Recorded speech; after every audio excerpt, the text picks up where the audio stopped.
Hey there, fellow deep divers. Before we jump into today's topic, a quick favor. If you're enjoying these deep dives, hit that like button, subscribe to the channel, and don't forget to ding that notification bell. You won't miss out on any of our future explorations. Definitely. We appreciate the support.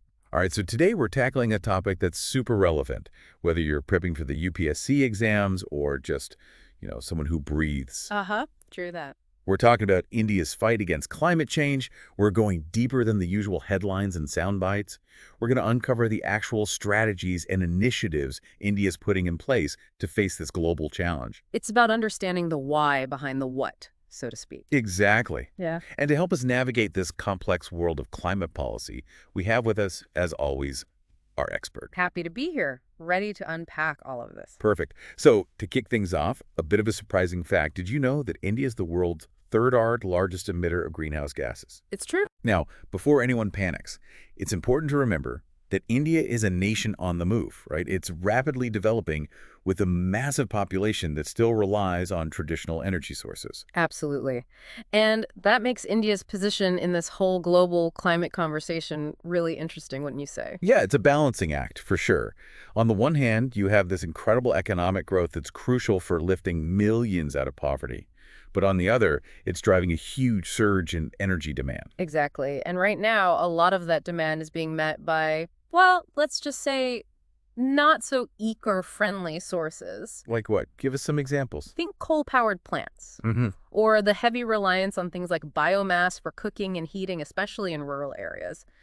These methods are necessary for many, but they unfortunately contribute to, well, a couple of problems, like increased emissions, of course, but also something that's often overlooked, indoor air pollution, which, has huge health implications. It's a stark reminder that climate change isn't just some abstract concept.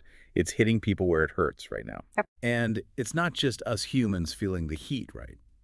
Our source material paints a pretty concerning picture of the impact on India's biodiversity. It is a concerning picture. We're talking about displacement of animal populations and, in some cases, even extinction. Habitat loss is a major factor. So climate change is disrupting entire ecosystems, not just impacting temperatures. It really is about this delicate balance of nature being thrown off. And the source material also mentions the spread of diseases. Malaria. Malaria, exactly. It's a direct consequence of a changing climate.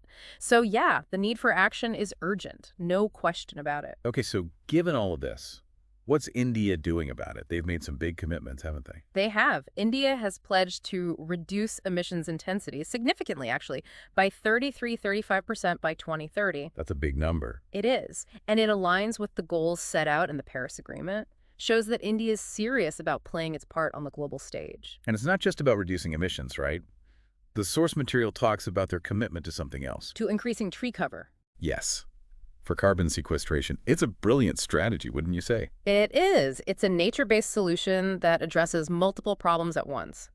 By expanding forest cover, India can absorb more carbon dioxide from the atmosphere, combat deforestation, and restore degraded lands. Wins all around. Wins for the environment, wins for the communities who depend on healthy forests. Okay, so big goals, check. But how are they actually going to get there? Yeah. The source material goes into a lot of different policies and initiatives. What's the overarching plan here? Well, at the heart of everything is the National Action Plan on Climate Change. We call it NAPCC for short. Launched way back in 2008, it's like India's master plan for dealing with climate change. Sounds pretty comprehensive. Yeah. Break it down for us. What's the gist of NAPCC? It's a framework with 8 core missions, actually recently expanded to include a 9th, focusing on those unique challenges facing the Himalayan ecosystem. Right. It's a multi-pronged approach, realizing that climate action needs a whole symphony of efforts, not just one instrument playing solo. I like that. A symphony of efforts. Okay, so let's unpack some of the most interesting missions within this NRPCC. The one that really stood out to me was the National Solar Mission. I mean, they've seriously ramped up their solar energy target from 20 gigawatts to a massive 100 gigawatts by 2022. That's a game changer. Big time. That kind of investment in solar energy could drastically reduce India's reliance on those fossil fuels we talked about, and think about the ripple effect. Jobs, economic boost, improved energy access for millions. Okay, so that's the National Solar Mission, focusing on generating clean energy. But we also need to reduce our energy consumption, right? That's where this National Mission for Enhanced Energy Efficiency, NME, comes in. You got it. NME is all about using energy smarter, not harder, promoting energy-efficient appliances, getting industries to adopt energy-saving technologies, and yeah, even changing our own habits as consumers. So it's not just about these big flashy solar farms. It's about making small changes in our everyday lives too. Exactly, like switching to LED light bulbs instead of those old incandescent ones. Every little bit counts. It all adds up, and NME is pushing for this through some really innovative initiatives, like trading energy saving certificates, which incentivize businesses to really invest in energy efficiency. I love that. Okay, now this next mission, this one speaks to my city-dwelling heart. The National Mission on Sustainable Habitat, creating eco-friendly cities. Yeah, it's a blueprint for urban transformation. Imagine cities with efficient public transport, green buildings designed to minimize their impact, and waste management systems that turn trash into, well, not trash. It's about making cities livable and sustainable, especially as climate change impacts intensify. Absolutely. Okay, on to the National Mission for a Green India. This one's all about expanding forest cover to at least 33% of India's land area. That's a lot of trees. It is. The goal is to create this massive carbon sink, absorbing that CO2 from the atmosphere. But it's not just about planting trees, it's about restoring degraded forests, protecting what we have, and involving local communities in these conservation efforts. The source material actually mentioned this fascinating example under this mission, the Sea Buckthorn Initiative. Oh, yes. What's that all about? So it's a really cool example of a nature-based solution, specifically to combat desertification. Sea buckthorn is this really hardy shrub, thrives in tough conditions, helps prevent soil erosion, and even provides a source of income for local communities because of its berries. Wait, so fighting desertification with berries? Exactly. It's sustainable, it benefits the environment and the economy, proof that sometimes the best solutions are right there in nature. Totally. Okay, so we've covered some of the major missions under the NAPCC, but I have a feeling India's got more up its sleeve, right? What other notable initiatives are happening beyond this plan? Oh, definitely. India's climate action plan is like a multi-layered cake. There's always another delicious layer to discover. Let's dig in. What's the next layer? One that comes to mind is the National Initiative on Climate Resilient Agriculture, or INTARIA. It acknowledges that agriculture, so vital to India's economy, is also really vulnerable to the impacts of climate change. Right. I mean, farmers are already dealing with unpredictable weather patterns, droughts, floods. How is NICRI helping them adapt? Well, it's multi-pronged, as many of these initiatives are. It's about developing climate-resilient crops, the kind that can handle those harsh conditions, the fluctuations in rainfall, and also promoting sustainable farming practices, things that conserve water, improve soil health, reduce that reliance on chemical fertilizers. Right. And importantly, expanding weather insurance coverage to protect farmers from those financial hits when climate-related crop losses happen. So it's about giving farmers the knowledge, the tools, the safety net, really, to deal with the uncertainties of a changing climate, and ultimately ensure food security for millions. It is, for India and beyond, really. Absolutely. Okay, speaking of innovative solutions, have you heard of BSE GreenX? I have.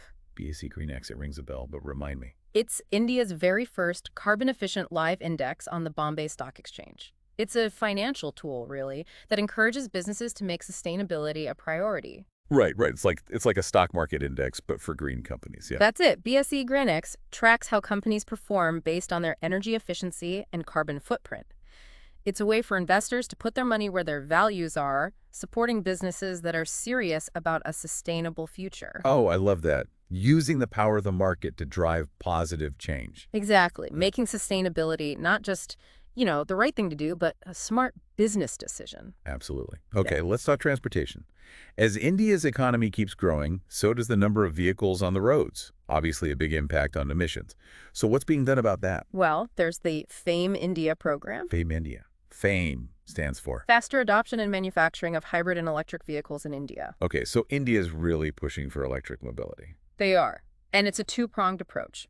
The first phase focused on incentivizing the purchase of electric vehicles, promoting tech development, setting up those pilot projects to see what works. The second phase, launched a few years ago in 2019, took it further, focusing on electrifying public transportation, commercial fleets.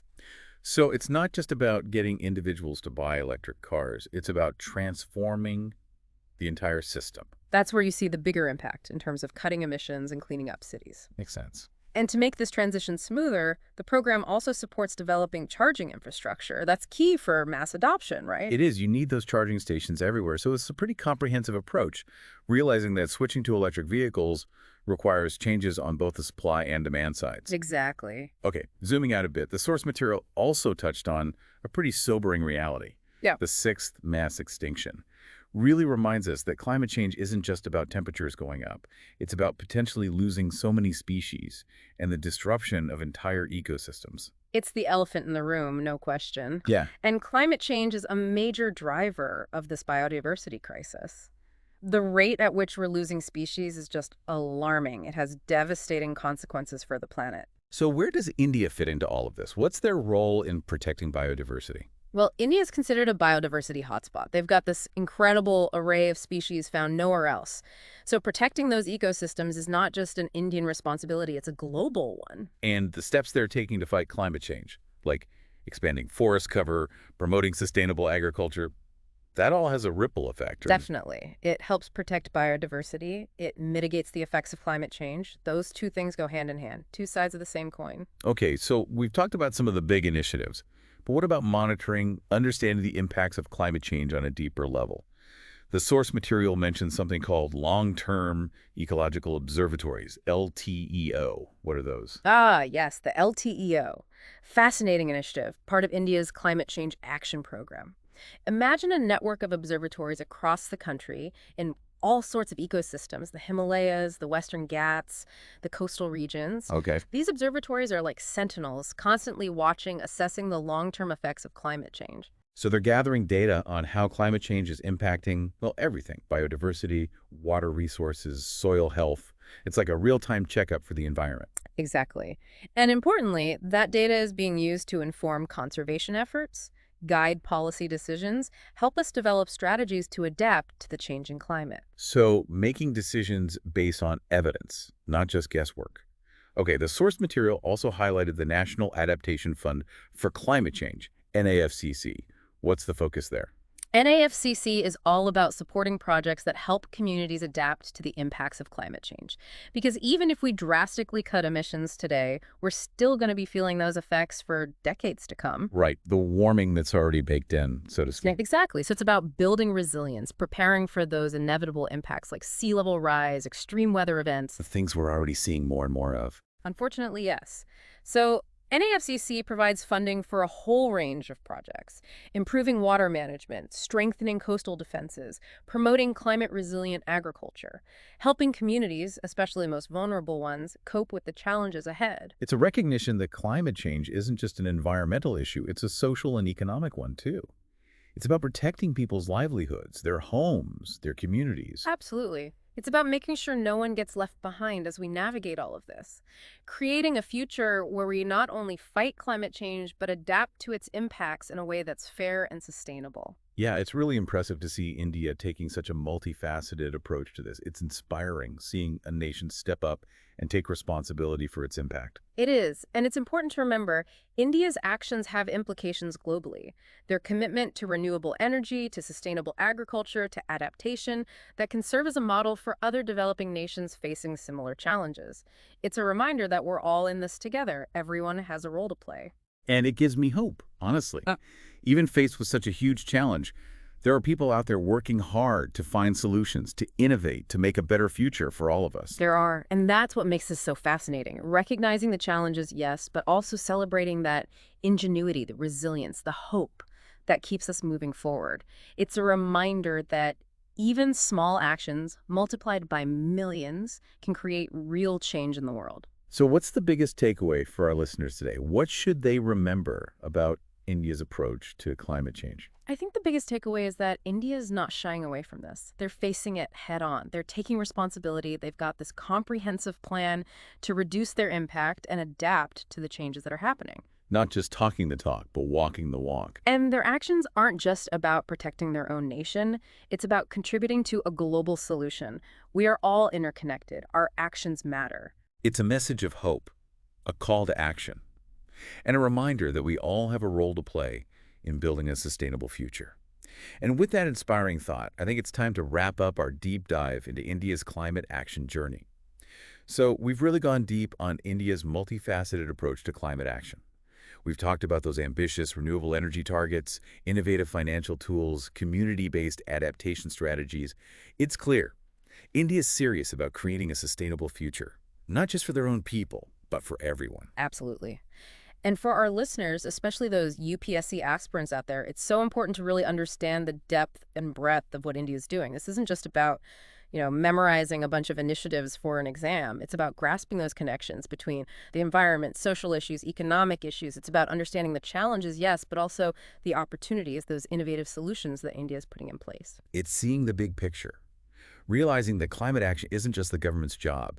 It's all of us, individuals, communities, businesses, policymakers. We all have a part to play. We do. Yeah. And for anyone who's just starting to learn about all this, about environmental policy, well, this deep dive, it's a good place to start. You can see how India is taking those global commitments and turning them into real action.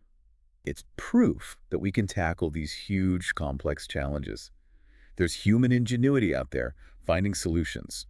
So whether you're a student, a professional, or just someone who cares about the planet, I encourage you to learn more about India's story. It's a story of innovation, of resilience, and ultimately, a story of hope. It is. And maybe it'll inspire you to take some action in your own life, no matter how small. Because every step towards a sustainable future matters. That's a great note to end on. Thank you for joining us on this deep dive into India's climate action plan. If you enjoyed it, hit that like button, subscribe to the channel, and click that notification bell so you don't miss out on future episodes. Until next time, keep exploring, keep learning, keep diving deep.